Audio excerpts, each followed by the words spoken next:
वाहिगुरू जी का खालसा वाहिगुरू जी की फतेह। गुरु रूप गुरु प्यारी साध संगत जीओ, किसी भैन वालों एक सवाल पूछा गया सी भी जदों असी गुरबाणी का पाठ करते हाँ तो गुरबाणी का पाठ करन लग्या जिहड़ा साडा मन है ये मन टिका विच नहीं होता, मन एकाग्र नहीं होता। तो सानू कोई अजिहा ढंग तरीका दसो, कोई अजिही जुगती दसो जिहदे नाल साडा मन जिहड़ा है गुरबाणी का पाठ करन समय ये टिका विच आ जाए, ये एकाग्र हो जाए।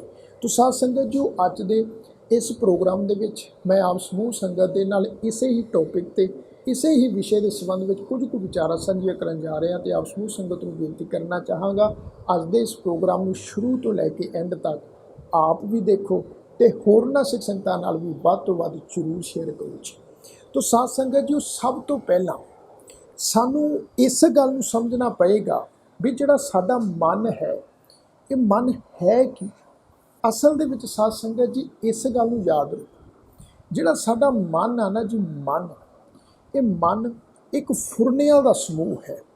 तुसीं कदी इस गल नूं महसूस कीता होवेगा भी सारा दिन अते सारी रात दे विच साडे अंदर जिहड़े हन वो अनेकां ही अनगिनत जिहड़े हन वो फुरने बनते रहंदे हन। कुछ चंगे फुरने हुंदे हन, कुछ माड़े फुरने हुंदे हन। ते इन्हां मन दे तल ते बनन वाले फुरनियां नूं ही असी अपने शरीरक कर्म राही जिहड़ा है वो प्रैक्टिकल रूप भी दिंदे हाँ।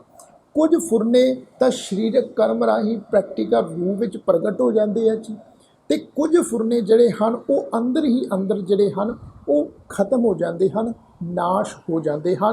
तो इस गल नूं ध्यान विच रखो भी साडे मन दे तल ते चंगे अते मंदे फुरनियां दा समूह बनता है, वही मन है। रही दूसरी गल भी ये जिहड़ा मन है ये मन हुण टिका विच किवें आवे। ते इत्थे मैं आप जी दे नाल भाई साहब भाई गुरदास जी का एक कवित सवैया जिहड़ा है वो साझा करना चाहांगा। पहला इनू सुनो जी। भाई गुरदास जी फरमाते हैं जी भी जैसे पंछी उड़त फिरत है आकाशचारी, जार डार पिंजरी में राखियत आन कै।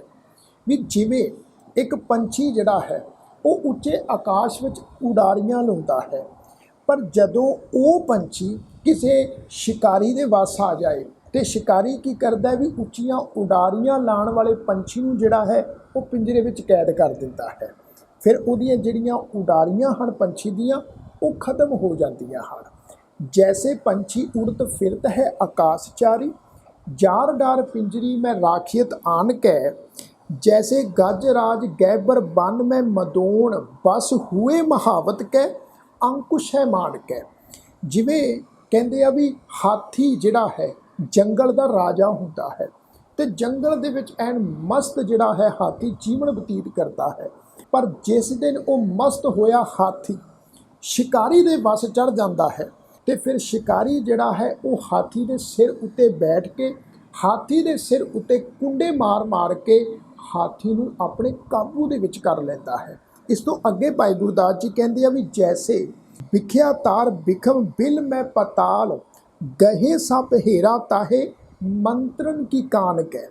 भाई गुरदास जी कहंदे आ भी जिवें पताल दे विच खुड बना के सप लुकिया होवे, पर जिस दिन सपेरा अपनी बीन वजाउंदा है तो बीन की ध्वनि सुन के पताल जिड्डी खुड दे विच लुकिया होया सप जिहड़ा है वो बाहर आ जाता है, तो जिहड़ा सपेरा हुंदा है वो सप नूं काबू करके पिटारी दे विच बंद कर लैंदा है। हुण गल सुनने वाली इसलिए तत्त दी जिहड़ी साडे मन दे संबंध दे विच है। इसे तरह भाई गुरदास जी कहंदे आ भी तैसे त्रिभवन प्रत भ्रमत चंचल चित, नेचल होत मत सतगुर ज्ञान कै।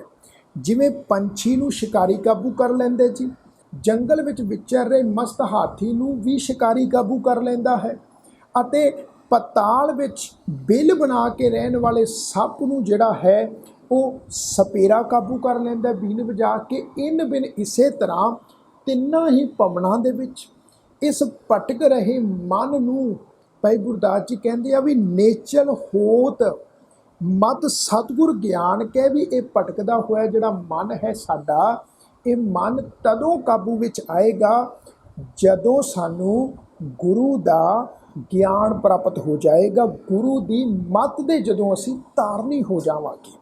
ਤੋ ਇਸ ਗੱਲ ਨੂੰ ਸਾਧ ਸੰਗਤ ਜੀ ਯਾਦ ਰੱਖੋ ਵੀ ਜਦੋਂ ਅਸੀਂ ਗੁਰਬਾਣੀ ਦਾ ਪਾਠ ਕਰਦੇ ਹਾਂ ਤੇ ਇਹ ਡੈਫੀਨੇਟਲੀ ਹੈ, ਇਹ ਅਤ ਕਥਨੀ ਨਹੀਂ। ਮਨ ਜਿਹੜਾ ਹੈ ਸਾਡਾ ਉਸ ਵਕਤ ਬਹੁਤ ਜ਼ਿਆਦਾ ਭਟਕਦਾ ਹੈ, ਬਹੁਤ ਜ਼ਿਆਦਾ ਫੁਰਨੇ ਬਣਾਉਂਦਾ ਹੈ। ਜਿਤਨੇ ਜ਼ਿਆਦਾ ਫੁਰਨੇ ਬਣਨਗੇ ਸਮਝ ਲਓ ਉਤਨਾ ਜ਼ਿਆਦਾ ਸਾਡਾ ਜਿਹੜਾ ਮਨ ਹੈ ਉਹ ਭਟਕੇਗਾ। ਤੇ ਇੱਥੇ ਮੈਂ ਇਹ ਵੀ ਬੇਨਤੀ ਕਰਨਾ ਚਾਹਾਂਗਾ, ਇਸ ਗੱਲ ਨੂੰ ਵੀ ਸਾਧ ਸੰਗਤ ਜੀ ਯਾਦ ਰੱਖੋ, ਜਿਹੜਾ ਮਨ ਹੈ ਇਹ ਮਨ ਛੇਤੀ ਦੇ ਨਾਲ ਕਾਬੂ ਵਿੱਚ ਨਹੀਂ ਆਵੇਗਾ।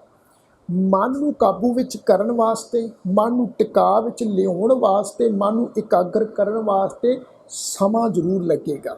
ਇਸੇ ਵਾਸਤੇ ਮੈਂ ਹਮੇਸ਼ਾ ਬੇਨਤੀ ਕਰਦਾ ਹੁੰਦਾ ਹਾਂ ਵੀ ਭਾਈ ਜਦੋਂ ਵੀ ਤੁਸੀਂ ਗੁਰਬਾਣੀ ਦਾ ਪਾਠ ਕਰਦੇ ਹੋ, ਗੁਰਬਾਣੀ ਦਾ ਪਾਠ ਕਰਨ ਲੱਗਿਆਂ ਕਦੇ ਵੀ ਕਾਹਲੀ ਨਾ ਕਰਿਆ ਕਰੋ।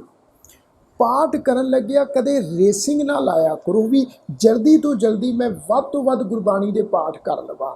ਇਸ ਗੱਲ ਨੂੰ ਸਾਧ ਸੰਗਤ ਜੀ ਹਮੇਸ਼ਾ ਯਾਦ ਰੱਖੋ, ਜਿਤਨੀ ਕਾਹਲੀ ਦੇ ਵਿੱਚ ਤੁਸੀਂ ਪਾਠ ਕਰੋਗੇ, ਜਿਤਨਾ ਜ਼ਿਆਦਾ ਰੇਸਿੰਗ ਦੇ ਵਿੱਚ ਤੁਸੀਂ ਪਾਠ ਕਰੋਗੇ, ਤੁਹਾਡਾ ਮਨ ਜਿਹੜਾ ਹੈ ਉਤਨੀ ਰੇਸਿੰਗ ਦੇ ਨਾਲ, ਉਤਨੀ ਜ਼ਿਆਦਾ ਕਾਹਲੀ ਦੇ ਨਾਲ ਜਿਹੜਾ ਉਹ ਭਟਕੇਗਾ, ਬਹੁਤ ਜ਼ਿਆਦਾ ਫੁਰਨੇ ਬਣਾਏਗਾ। ਤੇ ਉਸ ਵਕਤ ਇਸ ਗੱਲ ਨੂੰ ਖਿਆਲ ਵਿੱਚ ਰੱਖੋ ਵੀ ਮਨ ਨੂੰ ਕਾਬੂ ਵਿੱਚ ਕਰਨਾ, ਮਨ ਨੂੰ ਕੰਟਰੋਲ ਵਿੱਚ ਕਰਨਾ ਬੜਾ ਔਖਾ ਹੋ ਜਾਵੇਗਾ। ਤੋ ਇਸ ਜੁਗਤ ਨੂੰ ਸਮਝ ਲਓ, ਇਸ ਢੰਗ ਤਰੀਕੇ ਨੂੰ ਸਮਝ ਲਓ ਵੀ ਜੇਕਰ ਤੁਸੀਂ ਆਪਣੇ ਮਨ ਨੂੰ ਟਿਕਾ ਵਿੱਚ ਲੈ ਕੇ ਆਉਣਾ ਹੈ, ਸਭ ਤੋਂ ਪਹਿਲੀ ਗੱਲ ਤਾਂ ਇਹ ਹੈ ਵੀ ਜਦੋਂ ਵੀ ਤੁਸੀਂ ਗੁਰਬਾਣੀ ਦਾ ਪਾਠ ਕਰੋ, ਹਮੇਸ਼ਾ ਗੁਰਬਾਣੀ ਦਾ ਪਾਠ ਸਹਿਜ ਵਿੱਚ ਕਰੋ। ਜਿਵੇਂ ਭਗਤ ਕਬੀਰ ਸਾਹਿਬ ਜੀ ਫਰਮਾਉਂਦੇ ਆ ਨਾ ਜੀ ਵੀ ਸਹਿਜ ਸਹਿਜ ਗੁਣ ਰਵੈ ਕਬੀਰਾ। ਹਮੇਸ਼ਾ ਸਹਿਜ ਵਿੱਚ ਗੁਰਬਾਣੀ ਦਾ ਪਾਠ ਕਰਨਾ। ਬੇਸ਼ੱਕ ਤੇ ਪਾਠ ਗੁਰਬਾਣੀ ਦਾ ਜਿਹੜਾ ਹੈ ਉਹ ਤੁਸੀਂ ਇੱਕ ਘੱਟ ਕਰ ਲਓ, ਪਰ ਕਰੋ ਸਹਿਜ ਵਿੱਚ। ਦੂਸਰੀ ਗੱਲ ਇਹ ਯਾਦ ਰੱਖੋ ਵੀ ਜਦੋਂ ਵੀ ਗੁਰਬਾਣੀ ਦਾ ਪਾਠ ਕਰਨਾ, ਇਹ ਜਿਹੜਾ ਸਾਡਾ ਮਨ ਆ ਨਾ ਜੀ, ਮਨ, ਇਸ ਮਨ ਨੂੰ ਅਸੀਂ ਕੰਮ ਦੇ ਵਿੱਚ ਲਾਉਣਾ ਹੈ।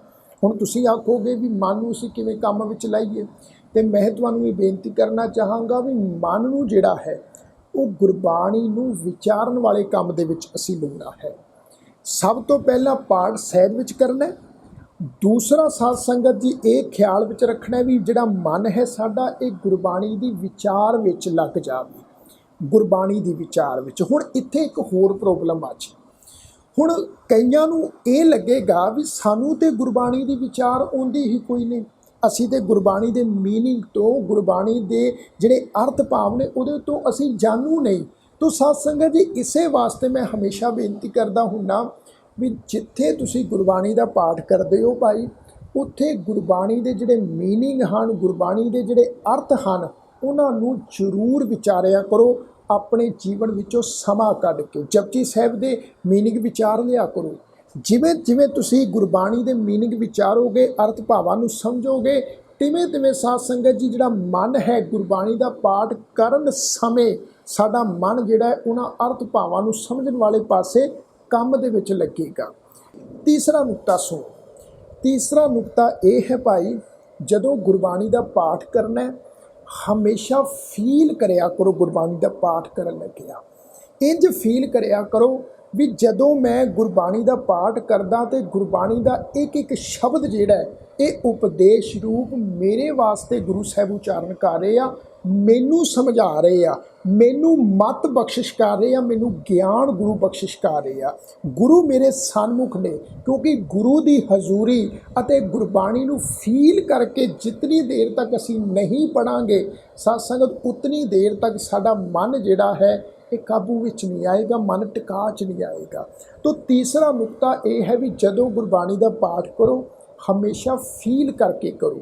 ਕਈਆਂ ਨੂੰ ਤੁਸੀਂ ਦੇਖਿਆ ਹੋਵੇਗਾ ਗੁਰਬਾਣੀ ਦਾ ਪਾਠ ਕਰਨ ਲੱਗੇ ਆ ਸਾਧ ਸੰਗਤ ਜੀ, ਕਈ ਜਿਹੜੇ ਆ ਉਹ ਰੋ ਪੈਂਦੇ ਆ।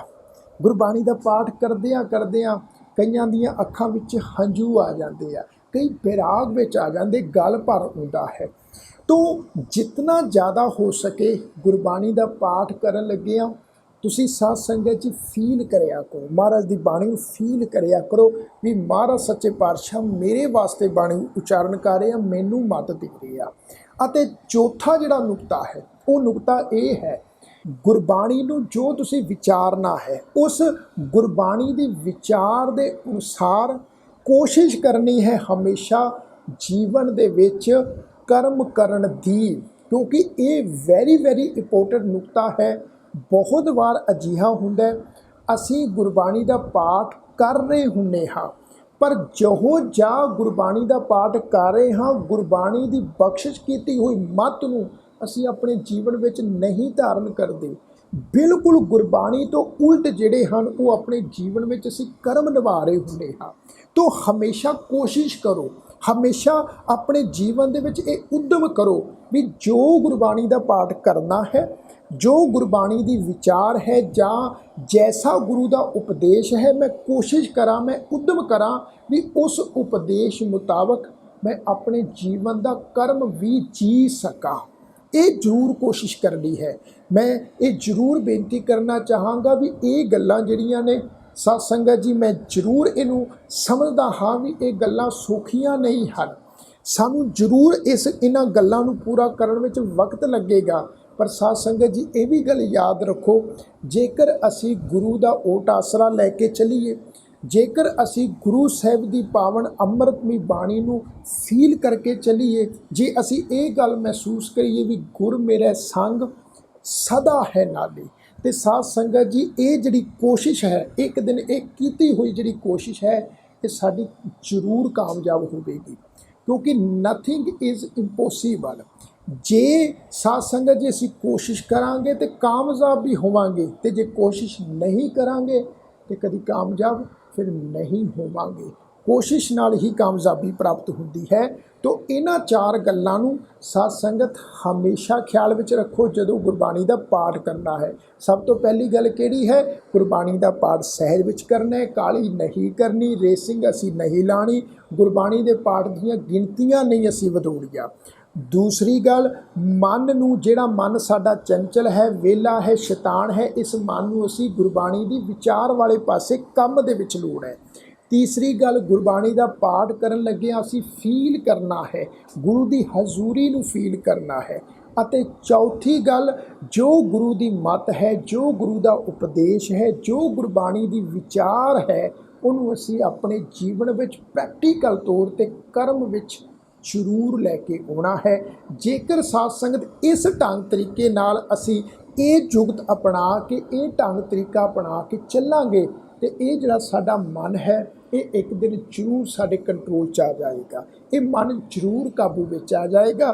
ਭਗਤ ਕਬੀਰ ਸਾਹਿਬ ਜੀ ਫਰਮਾਉਂਦੇ ਆ ਵੀ ਮੰਮਾ ਮਨ ਸਿਓ ਕਾਜ ਹੈ, ਮਨ ਸਾਧੇ ਸਿੱਧ ਹੋਏ, ਮਨ ਹੀ ਸਿਓ ਮਨ ਕਹੈ ਕਬੀਰਾ, ਮਨ ਸਾ ਮਿਲਿਆ ਨਾ ਕੋਈ। ਇਸ ਗੱਲ ਨੂੰ ਯਾਦ ਰੱਖੋ, ਜੇਕਰ ਸਾਡਾ ਅੰਦਰ ਦਾ ਮਿਲਾਪ ਪੂਰਨ ਪਰਿਪੂਰਨ ਪਰਮੇਸ਼ਵਰ ਨਾਲ ਹੋਣਾ ਤੇ ਇਹ ਮਨ ਨੇ ਹੀ ਸਾਡਾ ਮਿਲਾਪ ਕਰਵਾਉਣਾ ਹੈ।